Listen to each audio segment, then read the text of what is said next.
Pregnancy test की ये प्रक्रिया है कि यदि कारागार चिकित्सक पाते हैं कि प्रेगनेंसी टेस्ट होना चाहिए तो वो हमको लिखित रूप में देते हैं। फिर जिला महिला अस्पताल से गायनोकोलॉजिस्ट को हम बुलाते हैं। यदि वो रिटन में रिकमेंड करती हैं तो महिला को जिला महिला अस्पताल भेजकर प्रेगनेंसी टेस्ट कराते हैं।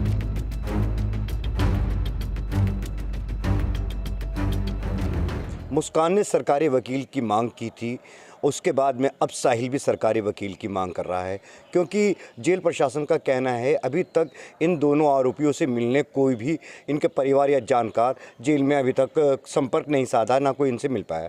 क्या क्या उन्होंने डिमांड की है और किस तरीके से वो रह रहे हैं। अब 5 रातें गुजर चुकी हैं साहिल और मुस्कान की मेरठ जेल के अंदर। हमारे से बात करने के लिए मेरठ जिला जेल के जो वरिष्ठ जेल अधीक्षक हैं डॉक्टर वीरेंद्र शर्मा जी मौजूद हैं, उन्हीं से जानते हैं अब उनके क्या हालात हैं और जेल में क्या क्या उन्होंने मांग रखी है।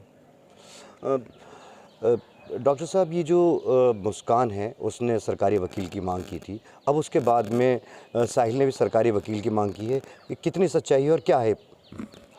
ये बात सही है कि पहले मुस्कान ने सरकारी वकील की मांग की थी, उसकी प्रक्रिया प्रारंभ कर दी थी और कल साहिल ने भी रात को ये कहा है कि उसे भी सरकारी वकील चाहिए, क्योंकि कोई भी व्यक्ति जेल में ऐसा नहीं रह सकता जिसके पास विधिक सहायता ना हो। उसे विधिक सहायता की आवश्यकता पड़ती है केस लड़ने के लिए, तो उससे भी प्रार्थना पत्र लिया जा रहा है। उससे कहा गया है कि आप प्रार्थना पत्र दीजिए और दोनों प्रार्थना पत्र आज माननीय न्यायालय को हम लोग भेज देंगे कि इनको सरकारी वकील उपलब्ध कराया जाए। अतः ये बात बिल्कुल सही है कि साहिल ने भी अब सरकारी वकील की मांग की है। अच्छा, बताया जा रहा है कि जो मुस्कान है उसका प्रेगनेंसी टेस्ट हुआ है या कराया जाएगा? देखिए, अभी केवल स्वास्थ्य परीक्षण जो प्रारंभ में जैसे ही बंदी आता है कारागार में होता है वो हुआ है। प्रेगनेंसी टेस्ट की ये प्रक्रिया है कि यदि कारागार चिकित्सक पाते हैं कि प्रेगनेंसी टेस्ट होना चाहिए तो वो हमको लिखित रूप में देते हैं। फिर जिला महिला अस्पताल से गायनोकोलॉजिस्ट को हम बुलाते हैं। यदि वो रिटन में रिकमेंड करती हैं तो महिला को जिला महिला अस्पताल भेजकर प्रेगनेंसी टेस्ट कराते हैं। अभी जेल चिकित्सक ने ऐसा कुछ लिखकर नहीं दिया है। यदि उन्होंने लिखकर दिया तो पूरी प्रक्रिया का पालन करते हुए प्रेगनेंसी टेस्ट कराया जाएगा। अच्छा, इनको जेल में नशा ना मिलने की वजह से बताया जा रहा था कि इन दोनों के हालात ख़राब है, तो अब इस वक्त जो इनको नशा नहीं मिल रहा है, 5 रातें इनकी गुजर चुकी हैं, अब इनकी क्या कंडीशन है? नशे की अब भी डिमांड कर रहे हैं, अब भी बेचैन है, रातें किस तरीके से कट रही हैं इनकी? देखिए, नशे के आदी थे, इसकी वजह से प्रारंभ में दिक्कत हुई, तो विड्रॉल सिम्टम रोकने की जो दवा दी गई, नशा मुक्ति केंद्र जो जेल में चलता है उसके माध्यम से योग प्राणायाम ध्यान के माध्यम से छुड़वाया। नशा धीरे धीरे छुड़वा रहे हैं, उससे लाभ हुआ तथा आवश्यकता पड़ी तो जिला महिला अस्पताल से महिला के लिए 2 काउंसलर्स बुला के उसकी काउंसलिंग कराई गई है तथा जेल चिकित्सक के द्वारा साहिल की काउंसलिंग कराई गई। उस काउंसलिंग से भी काफ़ी लाभ मिला है और धीरे धीरे नशा इनका छूट रहा है तथा नशे की जो आदत है, मांग है, वो कम हो रही है और सामान्य जीवन जेल के अन्य बंदियों की तरह ये लोग व्यतीत कर रहे हैं। अच्छा, जेल के अंदर जो इस बैरक के अंदर रह रहे हैं, उस बैरक के अंदर मुस्कान के साथ में कितनी महिला कैदी हैं और उनसे किस तरीके का व्यवहार है इस वक्त जो मुस्कान का है जेल के अंदर? मैं सिर्फ इतना कहना चाहूँगा, सुरक्षा की दृष्टि से कितने लोगों के साथ रह रही है बताना ठीक नहीं। मैं सिर्फ इतना कहना चाहूँगा कि वो नए बंदी जो रहते हैं महिला बैरक में उसी तरह रह रही है, सामान्य रूप से रह रही है, स्टाफ से और हमारी अन्य महिला बंदियों से बात भी कर रही है और किसी तरह की कोई समस्या नहीं। तथा ये कहा गया है और बंदियों से कि केस के बारे में और इस घटना के बारे में उससे सवाल जवाब न करें। अच्छा, जो ये सुनने में आया कि जो और अंदर महिला कैदी हैं उन्होंने इसके ऊपर कुछ हमला करने की कोशिश की जेल के अंदर, इसको सुरक्षा की दृष्टि से ख़ास ध्यान रखा जा रहा है, ऐसी कोई बात है क्या? नहीं, ऐसी कोई बात नहीं है, पूर्ण रूप से सुरक्षा में है और महिला बैरक या पुरुष बैरक में इस तरह के केस आते रहते हैं, इससे भी जघन्य केस वाले लोग भी रह रहे हैं। अतः बंदी आपस में अच्छा व्यवहार करते हैं, उनको नियमित रूप से संस्कार सिखाए जाते हैं, सुधार सिखाए जाते हैं। कोई अपने काम में लगा है, कोई शिक्षा में लगा है, कोई सफाई में लगा है, कोई खेती कर रहा है, तो अपने अपने काम में व्यस्त हैं तथा बड़े सौहार्दपूर्ण माहौल से जिला कारागार में रहते हैं। अच्छा, जो साहिल है, साहिल का जो अपने अलग उसके साथ में जो कैदी हैं उनके साथ में उसका कैसा व्यवहार है? वो उनसे घुल मिल रहा है या बिल्कुल अलग है, खामोश है? क्या उसकी कंडीशन है इस वक्त जेल में?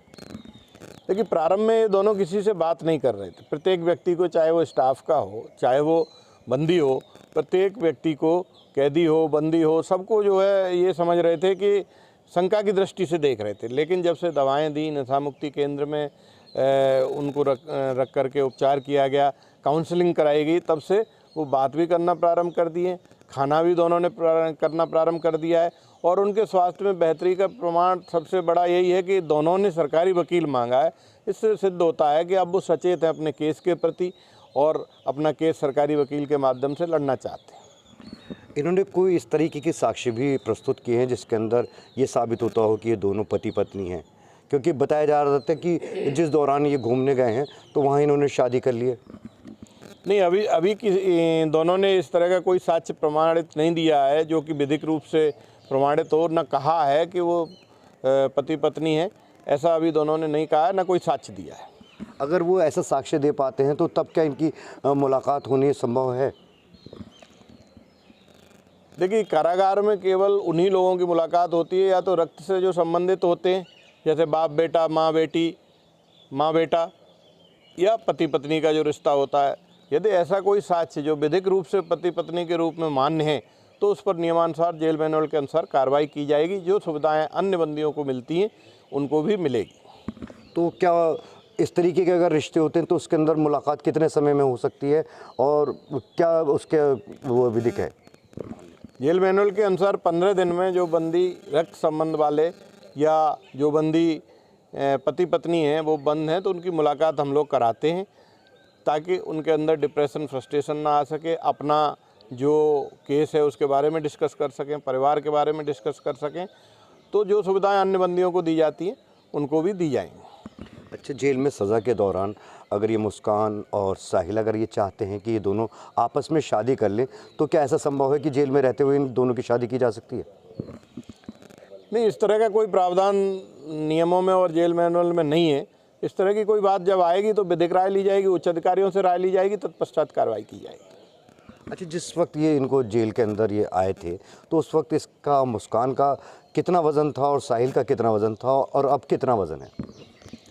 नहीं, वज़न उनका नियमित रूप से चेक हो रहा है। अब मैं व्यक्तिगत किसी का वज़न नहीं बताना चाहता, लेकिन ये है कि दोनों स्वस्थ पाए गए। केवल एक ही समस्या थी नशे की, उसके लिए इनकी दवाइयाँ और नशा मुक्ति केंद्र के माध्यम से उपचार चल रहा है तथा जिला अस्पताल से काउंसलर बुलाकर काउंसलिंग भी की जा रही है। अच्छा, मतलब कोई इस तरीके का नहीं कि इनका वज़न कम हुआ हो या कुछ इस तरीके की आपने जांच कराई हो तो वज़न कुछ कम होने की बात भी आई है? नहीं, ऐसी कोई बात नहीं है। दोनों का वजन सामान्य है, दोनों का जीवन भी अब सामान्य है तथा केवल एक ही समस्या थी नशे की, उसको धीरे धीरे वो भी कम हो रही है चिकित्सकों और नशा मुक्ति केंद्र के माध्यम से। जेल में सज़ा के दौरान जो कैदी होते हैं वो कई तरीके के कार्य करते हैं, तो इन्होंने कोई कार्य आपको बताया कि हम जेल में रहते हुए वो कार्य करना चाहते हैं? वो कार्य क्या है जो इन्होंने साहिल ने और मुस्कान ने आपसे कहा हो? देखिए, जो नए बंदी होते हैं 10 दिन तक वो नए बंदियों की बैरक में रहते हैं, उनसे कोई कार्य नहीं लिया जा सकता है। 10 दिन के बाद जब उनकी बैरक अल्फ़ाबेटिकली क्रम में, वर्णानुक्रम में हम लोग बदलेंगे, तब उनसे पूछा जाएगा या वो स्वयं प्रार्थना, चूँकि अंडर ट्रायल हैं तो अगर करना चाहेंगे तो उनसे कार्य कराया जाएगा। उनकी जो इच्छा होगी, जैसे कोई खेती का कार्य करता है उसको खेती का दिया जाता है, कोई अगर कंप्यूटर में प्रशिक्षित है तो कंप्यूटर का दिया जाता है, कोई अगर पढ़ाने लिखाने में तो उसको शिक्षा मित्र बना दिया जाता है। तो जो कार्य उसका वो लोग कहेंगे और प्रार्थना पत्र देंगे तो अन्य बंदियों को जिस प्रकार कार्य मिलता है उनको भी मिलेगा।